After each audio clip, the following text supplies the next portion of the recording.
हादसा इतना भयंकर था कि 15 घरों के चिराग बुझ गए। जिस बच्चे को पढ़ा लिखा कर बड़ा आदमी बनने के सपने देखे थे, वो आग की लपटों में खाक हो गए।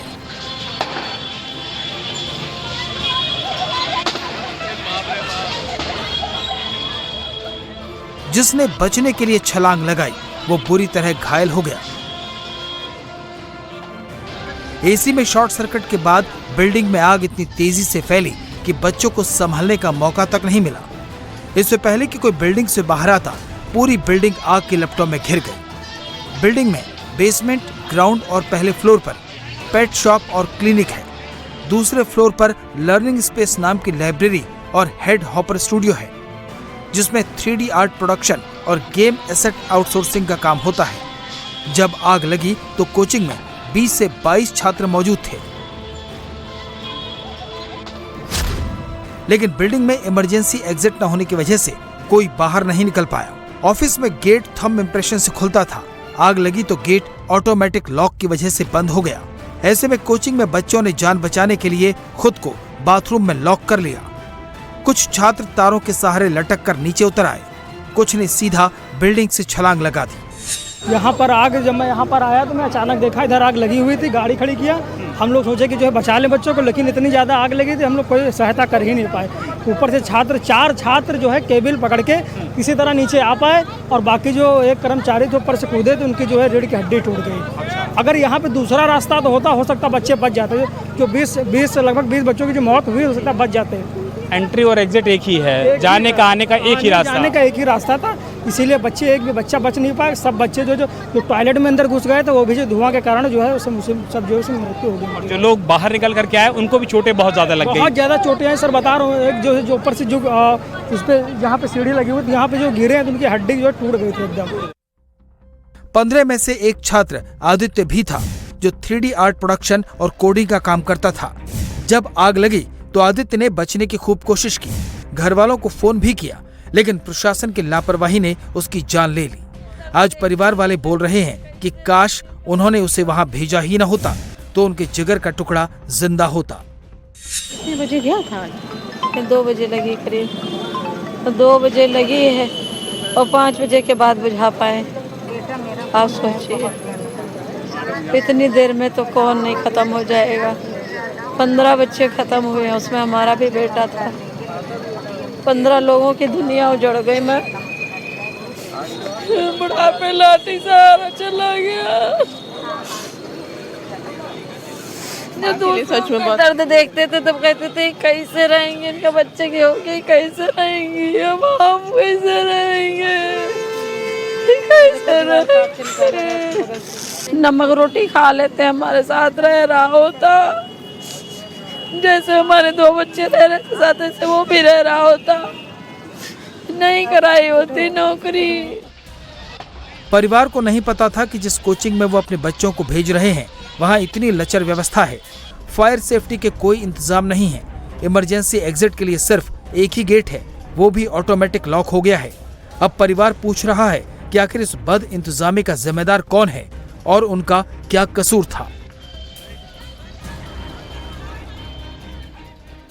जनवरी में जॉब लगी थी, बगल वाले छत दीवार, आज 2 साल पहले बंद है। 2 साल से वो वहीं ट्रेनिंग किया था। उसने कई बार दिखाया था, मम्मी ये मेरा ऑफिस है, यहाँ पे काम करता हूँ। जब लेके जाता था, मम्मी यहाँ मेरा ऑफिस है, बस इसके आगे नहीं जानते थे अंदर कैसा क्या बना क्या नहीं बना। अब सुन रहे हैं 3 तरफ से दीवारें हैं, एक तरफ से केवल शीशे लगे हुए हैं।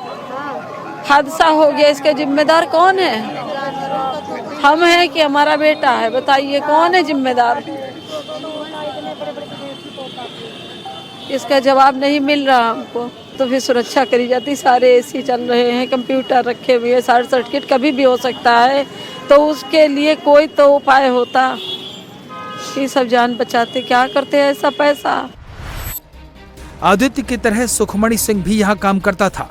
जब आग लगी तो सुखमणि के परिवार को कॉल लगाया, उसे बचाने की गुहार लगाई। परिवार भी जितना जल्दी हो सका वहां पहुंचा, लेकिन बेटे का फोन फिर नहीं उठा। 2:36 के करीब मेरे पास फ़ोन आया था उसका कि जो है पापा मुझे बचा लीजिए, यहाँ आग लग गई। तो वो आलमबाग बस अड्डे के पास रहते हैं, वहाँ से आए तो रास्ते में भी हम लोगों ने फायर ब्रिगेड को फ़ोन किया, पुलिस वालों को फ़ोन किया, तो उसके बाद यहाँ पर आए तो इंतज़ाम चल रहे थे, लेकिन अभी तक हमारे को सूचना नहीं दी गई। इधर से मैंने ऊपर जाने की कोशिश की तो उधर से भी धकेल दिया गया था। अभी बड़ी मुश्किल से यहाँ तक आया। आपने ये तो कहा होगा कि बाहर भागो, कुछ करो। वो फंसा हुआ था, बस खाली उससे बात हुई, बात कट गई हमारी, उसके बाद फ़ोन ही नहीं लगा। तब से बताया था कितने लोगों के फ़ोन पे घंटी जा रही लगा। 15 छात्रों की तड़प तड़प कर मौत हो गई। परिवार वाले सदमे में हैं, देश दुखी है, लेकिन इस दुख में आक्रोश पनप रहा है। अब परिवार को बस इंसाफ चाहिए, जिम्मेदार लोगों पर एक्शन चाहिए। और ये आज सुबह की तस्वीरें हैं। एक भयानक हादसे के बाद एक खौफनाक सन्नाटा। ये इमारत उस हादसे की गवाह है जिसके अंदर 15 बच्चे जलकर मारे गए। अब इस हादसे के गुनहगारों को तलाशा जा रहा है, उनके खिलाफ सजाएं तय की जा रही हैं, उनके खिलाफ आरोप तय हो रहे हैं। लेकिन सवाल हर एक हादसे के बाद यही पूछा जाता है कि आखिर इस तरह के हादसे कब रुकेंगे। ये मासूम बच्चे जो यहाँ पढ़ाई करते थे, जो पढ़ने के लिए आए थे अपने अपने घरों से, एनिमेशन के कोर्सेज के लिए यहाँ पहुँचे थे, वो इस हादसे का शिकार हो गए। बच्चों के परिवारों के लिए जिन बच्चों की जानें गई हैं, उनके लिए मुआवजे का ऐलान तो कर दिया गया है, लेकिन परिवार, माएँ यही पूछ रही हैं कि उनका बच्चा क्या कोई लौटा सकता है। तो एक तरफ आप तस्वीर देख रहे हैं, ये कल की तस्वीर है, जलता हुआ कोचिंग सेंटर, और दूसरी तरफ आप वो तस्वीर देख रहे हैं जो आज की तस्वीर है। ये जलकर किस तरीके से खंडर हो गया है। इन तस्वीरों से अंदाज़ा लगाया जा सकता है कि कितनी भयानक वो स्थिति होगी जिसमें 15 बच्चों की जान चली गई। और अब बड़ी खबर दिल्ली से, जहां मौलाना आजाद मेडिकल कॉलेज के पीछे वाल्मीकि बस्ती की झुग्गियों में बीती रात भीषण आग लगने से अफरा तफरी मच गई। सूचना मिलते ही फायर ब्रिगेड की गाड़ियां मौके पर पहुंची और काफी मशक्कत के बाद आग पर काबू पाया गया। हादसे में किसी तरह की जनहानि की खबर नहीं है, लेकिन बड़े पैमाने पर नुकसान की आशंका जताई जा रही है। पूरे मामले की जांच अब की जा रही है। सर 11:15 बज रहे थे, हम वहाँ बैठे हुए थे सामने, तो हमने लपटे हुए देखी उठती हुई, तो हम इधर की तरफ भागे, आन के देखा तो यहाँ पर आग लग रही थी। सर आगे ना एसी लग रही थी कि वो बुझाए में से नहीं आती थी, मतलब हम अंदर जा रहे थे तो उसकी लपटें आ रही थी हमारे ऊपर। तो उसमें एक बिल्डिंग में 8 जने फंसे हुए थे अंडरग्राउंड, उसमें से रास्ता था सर, उसमें से वो 8 जने निकाले गए। फिर बाहर आ गए तो सिलेंडर फटने लगे सर। फिर आग बढ़ती गई भड़क नहीं, कोई दिक्कत नहीं। फिर सर फ़ोन करा, उसके 5 मिनट बाद ही एम्बुलेंस और फायर ब्रिगेड दोनों चीज़ आ गई है। और जब सब हम बाहर निकल लेते, जब तक वो आग बेकाबू हो चुकी थी, कोई भी मतलब चांस नहीं थे कि किसी तरीके से। फिर ये बिजली के खंभों में आग लगने लगी, आग बढ़ते चारों तरफ फैल गई सर, और बहुत देर तक आग लगती रही। 5 मिनट के बाद फायर ब्रिगेड आ गई सर। 5 मिनट में अंदर घर बने हुए थे लकड़ियों के, और ये थोड़ा अपने पक्के भी बने हुए हैं। पक्के जो बंदे जब फंसे हुए थे वो पक्के हुए में थे, पक्के घर के अंदर में। और ये होटल था बीच में, 2 दुकानें, एक गोश्त की दुकान थी, उसके बराबर में सब। हम यहीं बैठे थे, जब आग लगी तो हमने हल्का समझा, हमने ड्रामों से पानी डाला, बहुत बातें करी, और बंदे हमने ऊपर से उतारे, जिसको जो ऊपर सो रहे थे हमने पीट के उनको उठवाया, नीचे उतरवाया। फिर उसके बाद में हमने लकड़ी सकड़ी जो भी पड़ी हुई थी वो हटवाई, मगर काबू नहीं आई क्योंकि लकड़ी बहुत सारी थी, और झुग्गियाँ थी लकड़ी की, पक्की झुग्गियाँ थी, बहुत सारी झुग्गियाँ थी। सारे को बचाने के बाद में जब काबू में नहीं आई तो हमें पुलिस वालों ने और फायर ब्रिगेड वालों ने बाहर खींचा गली से, बोलो बाहर तुम भी आओ, क्योंकि तारों में आग पकड़ लगी थी। तो हम फिर यान के यहाँ पर खड़े हो गए जहाँ हम अब खड़े हैं। फिर उसके बाद में बहुत सारी भीड़ हो गई, भीड़ को हमने बचाया, छटाया, पुलिस आ गई, पुलिस हमारे को, फिर हमारे हाथ में डंडे, हमने सबको रोका। इसका रीज़न कोई